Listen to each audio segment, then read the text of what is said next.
ఉన్న బంగారాన్ని విడిపించి ఆ రోజు ఆన్లైన్ ధరకే కొంటుంది కొమ్మూరి గోల్డ్. అందరికీ నమస్కారం. సుమన్ టీవీకి స్వాగతం. నేను గీతాంజలి. శ్రీమాత్రే నమః. లలితా శాస్త్రం శివకామేశ్వరి ఆనందమయ్య అమ్మతో.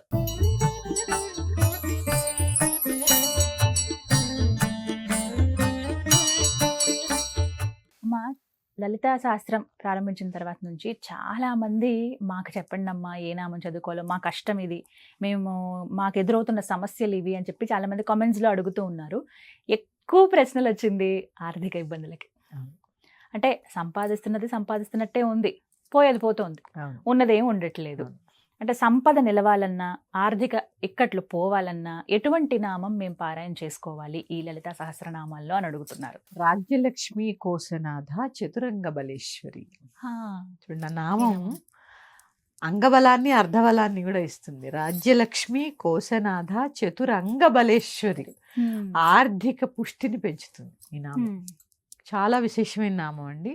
అలాగే రాజ్యలక్ష్మి అంటే ఒక పవర్ని కూడా ఇస్తుంది డబ్బుతో పాటు. అంత విశిష్టమైన నామము. ఈ నామాన్ని కూడా ఎలా పారాయణ చేసుకోవాలో ముందు ఒకసారి నామం చెప్తున్నాను.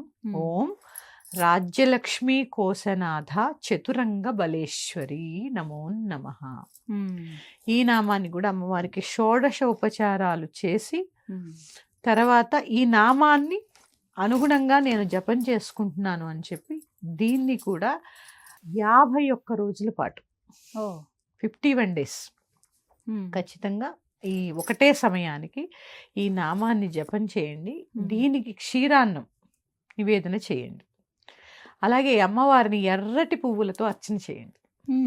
ఎర్రటి పువ్వులతో అర్చన చేసి ఆ యొక్క క్షీరాన్నాన్ని నివేదన చేసి ఈ నామాన్ని చేసుకోండి. చాలా విశేషమైన అనుభవం కూడా కలుగుతుంది ఈ నామం వల్ల. చాలా అంటే ఆ చేస్తూ ఉండడంలోనే మనకి కొన్ని తెలుస్తాయన్నమాట.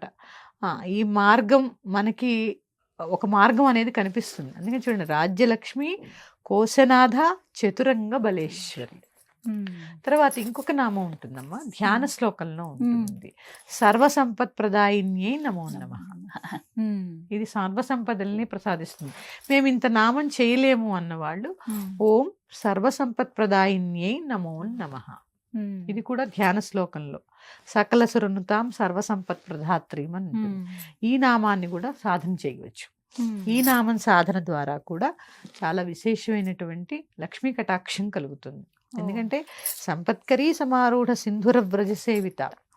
ఎప్పుడైతే లలితమ్మని ఆశ్రయిస్తామో సంపత్కరీ దేవత ఏనుగుల గుంపుతో సహా వచ్చేస్తుంది. సింధుర వ్రజము అంటే ఏనుగుల గుంపు.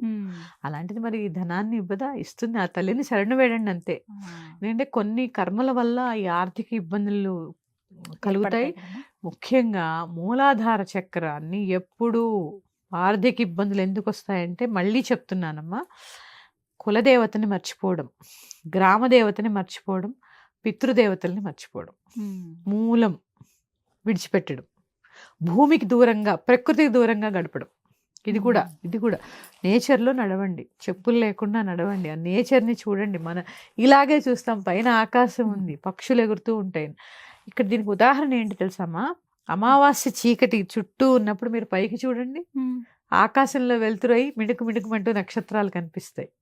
ఇది నేచర్ గొప్పతనం. చీకట్లో కూడా వెలుగును ప్రసాదిస్తుంది. అంటే ఆ నేచర్ అంత గొప్పది. మూలాల్ని మర్చిపోతున్నాం. మూలాలు మర్చిపోకండి. పితృ ఆరాధన చేయండి. ముఖ్యంగా గణపతి ఆరాధన. మూలాధార చక్రమునకి అధిపతి గణపతి. కళ్ళు మూసుకోండి, చక్కగా చూపు ఇక్కడ నిలపండి, ధ్యానం చేసుకోండి. మూలాధార చక్రంలో గణపతి, ఆ వెన్నుపూస చివర ఆ గణపతిని మూలాధారంలో ఊహించండి. ఎక్కడ ఉన్నాడు? ఎర్ర రంగులో ఉంటాడు. ఎర్ర రంగు పద్మంలో 4 దళముల పద్మంలో సిద్ధలక్ష్మి సమేతంగా కూర్చుని ఉంటాడు. అలా ధ్యానం చేసుకోండి. మూలానికి దగ్గరగా ఉండండి. ఆర్థిక ఇబ్బందులన్నీ కూడా తొలగిపోతాయి. మూలాధార చక్రాన్ని మనం ఎంత శుభ్రం చేసుకుంటే అంత ఆర్థిక స్థిరత్వం వస్తుంది. ఇది గ్రహించండి. ఇది సాధన ద్వారా మెడిటేషన్ మెడిటేషన్ ఇలా సాధన చేసుకోండి. దాంతోపాటు ఈ నామం చేసుకోండి. చెప్పులు లేకుండా నడవండి. నేచర్కి కనెక్ట్ అయ్యి ఉండండి.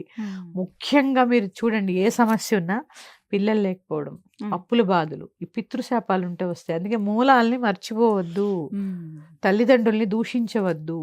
మ్మ్. ఇవి కూడా దోషాల్లాగా పరిగణించబడతాయి. అందుకని చక్కగా మూలాలకు ఎప్పుడు కనెక్ట్ అయ్యండి. అమ్మల గన్నయ్యమ్మ ముగురమ్మల మూల పుటమ్మ. అందుకే మూలం గురించి చెప్తున్నాను. ఈ 2 నామాలు చేసుకోండి, చాలా విశేషమైనటువంటి ఫలితం కలుగుతుంది. మరి యొక్క నామంతో మీ ముందుకు వస్తాను. శ్రీమాత్రే నమః. శ్రీమాత్రే నమః అమ్మ.